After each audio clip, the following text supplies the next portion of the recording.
Coming up in today's MLB recap, Jazz Chisholm Jr. had some choice words for the third baseman of the Royals, and Judge, he just deleted a baseball. He hit one out of the stadium. Juan Soto has been feeling himself lately, and you know that because he's staring down pitchers, and that pitcher was actually someone he was once traded for. The Mariners are going through it right now, and they just lost one of their aces, and he's probably going to be gone for the next month, maybe even longer. Fans across the game of baseball are saying that the Dodgers disrespected the game of baseball by doing this in the 6th inning. And Roman Anthony, he atoned for his first game since he had his first base hit and he made a dazzling grab on defense. So we'll talk about all of that and more in today's MLB recap. We recap every game almost every single day, so grow the game of baseball with me. Leave a like and hit that subscribe button. Also, if you're going to any baseball games or concerts anytime soon, be sure to save yourself 20 bucks off on SeatGeek using code Fuzzy, and if it doesn't work, try a new email. And you guys know the drill. Be sure to download Underdog Fantasy with code Fuzzy. Again, all you have to do is download it from the App Store or the Google Store. Use code Fuzzy and you get a bunch of free stuff. You're welcome, but again, as always, please play responsibly.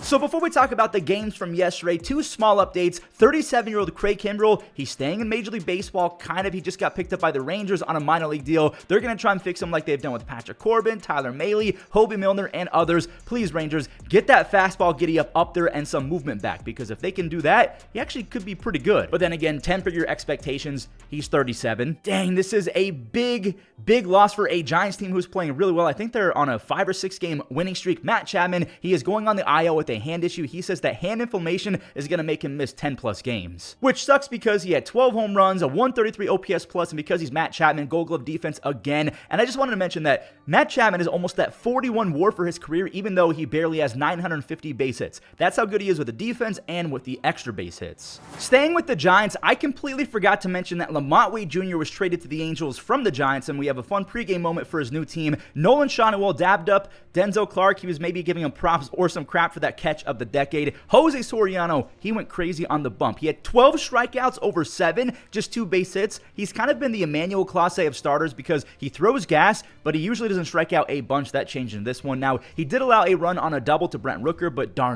Travis d'Arnaud, he tied it a few moments later. That forced extras, and now Denzel Clark has to watch Nolan Schanuel steal a W. He had 3 more base hits. Nolan, wait, listen to this. He's batting .333 with the .450 on base his last 31 games. He has 22 walks to only 14 strikeouts over those last 30-ish games. The Angels are 32-34, but they're 6-0 against the A's this year. It's crazy that not too long ago, Ron Washington was on the hot seat because the Angels lost a bunch in a row, and now after another Seattle loss, they're just 1 game back of the Mariners. Corbin, he ripped a triple to score Alec Thomas. Corbin has 7 of those already. Lourdes, he smoked a pitch. That's his 10th home run of the season. Lourdes had a pretty good game. He also had a fun web gem. We'll show that after this RBI double from Josh Naylor. He is now 5 RBIs away from 50. He has back-to-back 3-hit games. Here's the Lourdes catch. This was from earlier in the game. He robbed Cal Raleigh of at least 2 bases, maybe a home run. Brandon Pfaadt's defense kept clutching up as Cattell turned a double play. Gino had a diving stop, and Naylor, he snagged one at first base. The luck really ran out in the 6th, and I think you'll never see this ever again. Randy, he fouled the pitch off his foot, then hit a moonshot. Rowdy Tellez, he stepped in and did the same thing. He fouled one off himself, then went even further. Randy went .435, Rowdy went .440. And again, you're never going to see that ever again. Gabriel Moreno, he got those 2 back and more. That's a 3-run home run. Corbin then had a little deja vu moment. He split the gap again to score Alec Thomas on a 2nd triple. He steals the MLB lead from Duran with his 8th triple. Alec, he went way out for the 10th spot, 426 feet. He can hit it very far for a little guy. Arizona is 33-34. Seattle is down to 33-33 because they've gone 4-12 since late May. And to make things even worse, Bryce Miller, please do not be anything worse than just some inflammation or maybe some soreness. He is on the IL with elbow inflammation. He is going to be out easily for the next month. Is it time to panic? If you're a Mariners fan, you guys got to let me know in the comments. What are the vibes right now? Are you trying to stay positive? What's going on? We have 4 more double-digit box scores coming up, and then we're going to show the Rangers route and then see that 460-plus foot home run from Judge, and then Enrique on the mound, and a lot of people are saying that was an embarrassment to the game of baseball. This is real. I heard that the Twins made the Rangers really upset before the game because of a your mom joke. The Twins told the Rangers that their mom is so dumb that she had to look on the other side of a glass wall to see what was on the other side. Like, that's just mean. It for sure happened, by the way. I'm not lying. I am. How else can you explain a 16-run explosion? Now, obviously, I'm joking, but already we've seen Adolis double and Jake Berger. Higashioka brought home 2 more runs. Josh Jung, he played a 2 in the 5th, and whoa, Higgy, he now has a huge 4 RBI day. Evan Carter, rest of Major League Baseball. This is back-to-back 3-hit games with the home run. That is a 2-run cart dart. I don't know if that works. His name is Carter. Yeah, that probably doesn't work. But Matt Wallner, he hit one over the wall, and so did Wyatt Langford. Langford has 12 home runs on the year, and here's Carter's third base hit. This is an RBI single. Jung had a 2-run double. The Rangers ran it up to 16 as Higashioka collected a 5th RBI on a ground out. No need to show it. The Rangers, they've won 3 games in a row. They're 4.5 games back of first place. Aaron Judge, is this guy real? He just went over the Royals Hall of Fame wall in left field. Not a single outfielder moved a muscle. Why would they? That ball was almost at 470 feet. That's his 24th home run. Cags, he's finally making his home debut. He had an RBI ground out. He had a standing ovation before and after his at-bat. Austin Wells, the backstop for the Yankees, he just crushed a lefty-lefty 3-run home run, and that was followed up by a 2-run double in the 6th. Just a casual 5 RBI day from one of the best framing catchers in baseball. Grisham, he singled in Wells. Judge grabbed another RBI. He's batting .396 with 58 RBIs. Both of those lead the American League. Here's Belly with his 1,000th career base hit. It's an RBI dunk shot. Mahomes, he was out there trying to rally, and it kind of worked for a second. He actually owns part of the Royals. India goes 415 feet, going 415 to dead center, and it's still being a wall scraper. That's what happens in Kansas City. Max Fried was still really good. He turns in another quality start, 7 innings with a few strikeouts. He's 9-1. The Yankees, they finally get their 40th win. They're 40-25.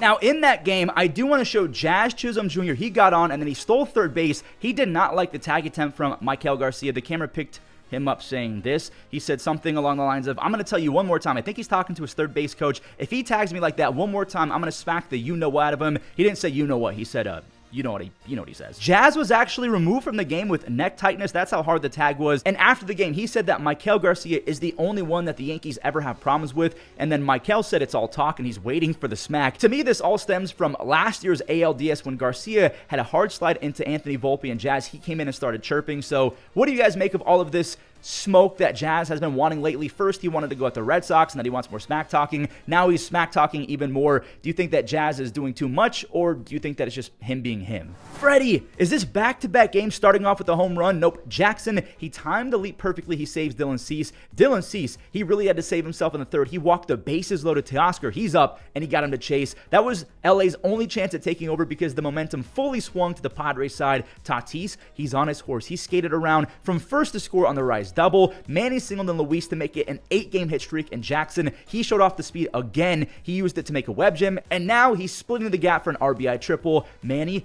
another RBI. He flared one, and he's been a cheat code for nearly a month now. Martin Maldonado, his third home run. The Dodgers, they are leaving poor Sauer out there to eat pitches. It's now 9-0 on the Xander 2-run knock. Dylan Cease was out of his mind, by the way. His slider was sliding. 11 strikeouts, 3 base hits, over 7 scoreless. He needed that because he's been so bad lately that even with this masterclass, his ERA is still at 4.3. Manny Machado was given a free 2-run double on a silver platter. Manny had 3 more base hits and 5 more RBIs, and we'll show a web gem later at the end of today's video. So that's the game. The Dodgers got embarrassed, and now we have to talk about whether or not the Dodgers embarrassed the game of baseball in general and disrespected the game. Dave Roberts sent out Enrique Hernandez in the 6th inning. The 6th. Like, me personally, that is a flat-out embarrassment to the game, and I like what the Dodgers do. I'm not one of the Dodger haters, and I don't get like this often where I'm yelling at clouds, and I'm never really a guy to yap about old-school rules or the sanctity of the game, but that was pathetic. On the other hand, the Dodgers have been ravaged by injury, so maybe bowing out early was the smart move for a random Tuesday night game in June. What are your thoughts on this? This next game was absolutely insane. 19 runs total, and the winning team won by 1. The first 8 runs were mirrors of each other. So Toronto, they got 3 on 1 swing. They're calling Andres Jimenez Agent Zero. I won't lie, that's kind of a fun nickname, but that's his first home run since March. Alan Roden, he singled in their 4th run, only to have the Cardinals score 4 with an RBI single and a 3-run home run of their own. The Nolans did it. Arenado with the single, Gorman with the 3-run laser beam, a no-doubter, by the way. The Jays, they answered quick. Addison Barger, he doubled in Jonathan Clase, and after a Springer sac fly, Alejandro Kirk struck one out the other way. That is a 2-run opposite field home run. Back-to-back nights with the home run. He's batting .323 on the year. This game is nuts. Nolan, he matches Kirk's 2-run home run, I should say Nolan Arenado, and it's just kind of crazy that the Cardinals would have had a walk-off home run if their bullpen didn't stink. Andres had an RBI single, and Kirk scored on a wild pitch. That means that even with Wilson Contreras ambushing a fastball from the overworked Jeff Hoffman, that's a 3-run moon bomb to make it a 1-run game. Hoffman, he rolls over Burleson for a 17 save. The Jays, they take a fun one. They're 37-30. So, I forgot to mention earlier that the Astros, they also lost, so the Angels are now within 4 games, which might sound like a lot, but it's not considering it's June. Luis Robert Jr. has been running into a few more barrels as of late. He had a couple RBI extra base hits in this one. It's 1-0 on his double. He also had a home run later. Don't go anywhere. Edgar Cuero, he laced one with the bases loaded, so it's a 2-run scorcher, and here's that home run. Luis Robert Jr. goes to the Crawford boxes, and Brandon Eister, I think that's how you say it, he secures a second save. That's another W for the rookie Shane Smith, who held the Astros to 1 run over 7 or 6, something like that. He struck out 4 along the way. He has a 2.37 ERA as a rookie. That's why we love the Rule 5 draft, because he wasn't getting a chance, and then he just got catapulted into a starting spot, and he's taken full advantage of his opportunity. We already showed that Twins game. They're in second place in the Central, but they're 8 games back. That is a lot, to be honest with you. 4 okay within reach, but 8, that is tough. McKinstry, he's tough as well, like good tough. He rakes versus lefties. That's his 6th triple. He's going to make it 7 triples later. Winsell Perez had the sac fly, and Gunnar, he did tie it momentarily, but Winsell, he's back to producing again. He didn't score any runs, but he doubled right before Javi finally did something. He's been the worst hitter in baseball since he had that crazy 2-home run game last May 13th. He's batting 189 with a 457 OPS and 0 walks in the pretty much month since that last breakout game. Orioles starter Cade Povich just could not stop the bleeding Riley. He doubled ahead of Dylan Dingler, who dunked in one from the heavens. Like, this game was all Tigers. See, even torque taters are happening. Cowser almost pulled a Denzel Clark and brought it back, but Spencer, he's now up to 16 home runs, 47 RBIs, and a near 140 OPS plus. Will Vest, he did give up a tank to Jordan Westburg. It's nice to see Jordan back in action, but yeah, Vest, he converted the save. The Tigers are a full 20 games over 500. They're 44 and 24. They're not slowing down for anyone. All right, let's see why Juan Soto stared down someone. It's not Nathaniel Lowe. Obviously, he hit a home run, so why would you stare at that guy? That was a 2-run long ball, 415 feet. CJ Abrams, he made it 3-0 on the double. He was traded for Soto, but he's not the guy that Soto stared at. Soto, he actually saved it from being a 4th run. I forgot to mention that. He threw a seed to home. Jeff McNeil knocked in the game's first run for the Mets, just ahead of Alex Call. He tossed his bat at it, and it worked. And Soto, I guess he's hungry, because he wanted an Oppo Taco. This is his 12th home run. Not only did he stare at the home run, he stared at Mackenzie Gore all the way around the bases. CJ, he had his pitchers back. He went to the same spot as Juan. It's 4-2 Nationals. CJ has 9 home runs. Soto, he drilled another baseball, and look at the sink. That ball was tattooed, and there was a lot of topspin, so it made it dive down. Hassel just misread it. Marte scores, so it's 4-3 on the double. Pete, he just tied it. Now, Pete did get a little bit greedy. He tried to test James Wood, who's another part of that Soto trade. There was a lot of Soto trades involved in this one. James Wood did nab Pete, so to the 10th inning we go. Luis Angel, he's pinch running for Brett Beatty, and we know that Luis Angel can fly, so this is going to walk it off. Jeff McNeil, he gets the Mets to 43 wins, but let's talk about why Soto stared down Mackenzie Gore. In their first at-bat of the game, Mackenzie Gore froze Juan Soto on a slider directly down the middle. Juan looked pretty dumb on that one, so he got some payback, and he had to take full advantage because that's the only home run that Juan has ever hit off of Mackenzie Gore. He also has 6 strikeouts in 12 at-bats versus Mackenzie Gore, and he's never taken a walk versus Mackenzie. So they said after the game that it's playful, that they're just competing against each other, but I feel like it's not personal per se, but you could tell Soto loved that home run because he's been awful against Gore. And again, he was traded for the kid, so you don't want to just let the kid have all the glory. You want to be able to say, I'm the guy, not you. One more walk-off before we show Roman Anthony's big game. Ryan McMahon and Willie Adames, they both crushed some long home runs. McMahon's went 424. Willie almost went 440, just a foot short. That's 439. Kyle Farmer barely got one to go. His barely left at 347 feet. The Rockies, they ran it up to 5, but remember, there was a walk-off. Casey Schmidt, he tattooed a baseball, and that started a 4-run rally. Ramos had a sac fly, and Wilmer, he tapped one maybe 10 feet to tie it. He has no wheels, but there was no way that Vodnik was going to be able to make that play. The Giants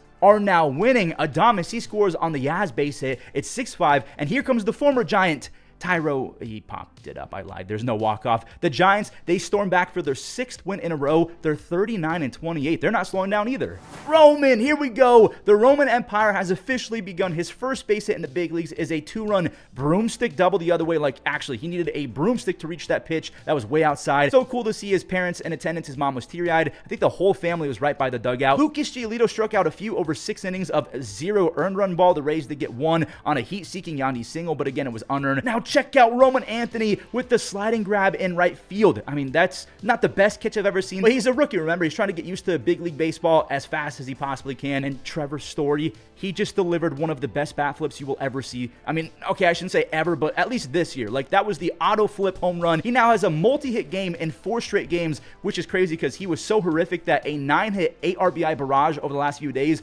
only got him up to a 77 OPS plus. Greg Weissert got his first save of the year. The Red Sox are 33-36. The Rays, they're still holding up at 36-31.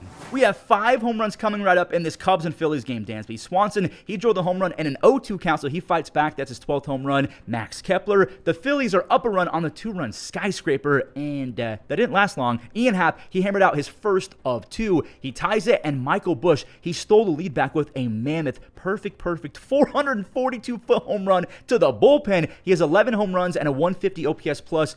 Who's going to take this game? It's a tug-of-war type game. Boom, that is a 2-run single. The Phillies yet again steal the lead. And you're joking. Another lead change and another home run for Ian Happ. He has 7 home runs and 6 DRS. He's on pace for, I think, his 4th consecutive Gold Glove. The Cubs, they poured it on after that. That game was over in a hurry. Reese, he doubled in 1. That was followed up by run-scoring singles from Kyle Tucker and Seiya Suzuki. The Cubs have a plus 108 run differential that retakes the lead from the Yankees. They're now 41-26, whereas the Phillies, they're 1-6 their last 7 games, and I think they've only won twice the last 2 weeks. Milwaukee, they've been having a fun last 24 hours, so they called up their super prospect. We'll talk about him in a second, and they bounced back to beat the Braves. Jackson, he muscled out a home run. He's got 11 home runs, and the OPS plus is back over 100. Ronald, I'll show this for my Braves fans. He drove in the only run for the Braves. Caleb Durbin looking at making this crazy catch to help out Quinn Priester. He had a late jump, but he makes the play. Jake Bowers, how far did this base? 434. That's a perfect as well. His 5th home run. William Contreras took a bases loaded walk for the final run of the game as Trevor McGill turned in his 13th save. Shout out to Quinn Priester, by the way, who carved for 7 strikeouts with no walks over 6. His slider is gross. He's got a good cutter. He can throw a curveball every so often as well. The Brewers are 36-32, and now they're calling up this 6'7" flamethrower, Jacob Mizorowski. He has an 80 grade fastball, which means he can get up to 103. He had a 2.13 ERA in AAA this year with 80 strikeouts in 63 innings pitched. He has 320 strikeouts in 233 innings down there. He's been an actual machine, and Brandon Woodruff, he should be back soon. Those are 2 potentially big-time additions for the Milwaukee staff. Sorry, Reds fans, this is 100% my fault in coping and being petty and making you wait until the very end of the recap. The Guardians have been pathetic the last month, like honestly pathetic. They have the 5th worst offense in baseball the last month, and it was on full display. Andrew Abbott exploded them completely.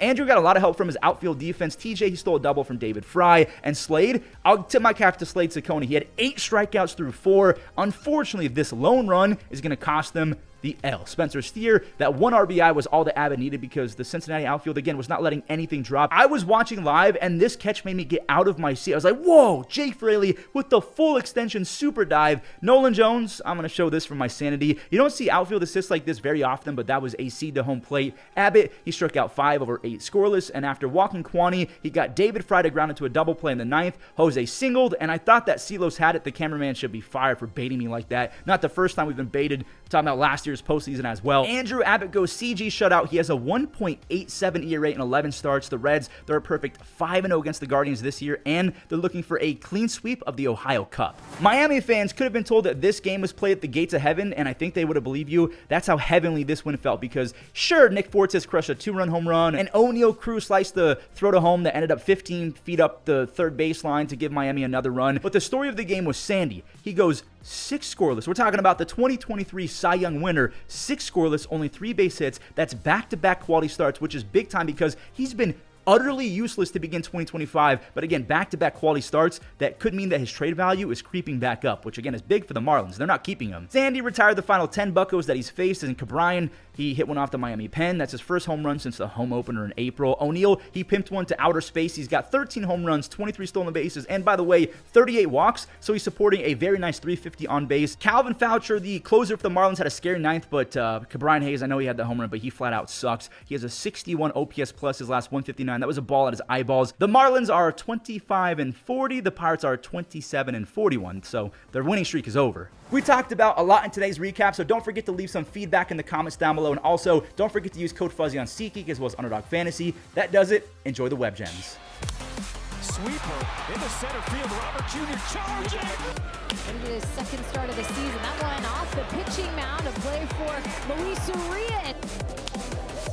Play ball for Perdomo, tough one for Jerry, and they're able to get left side. Machado picks it, pops up, throws him out.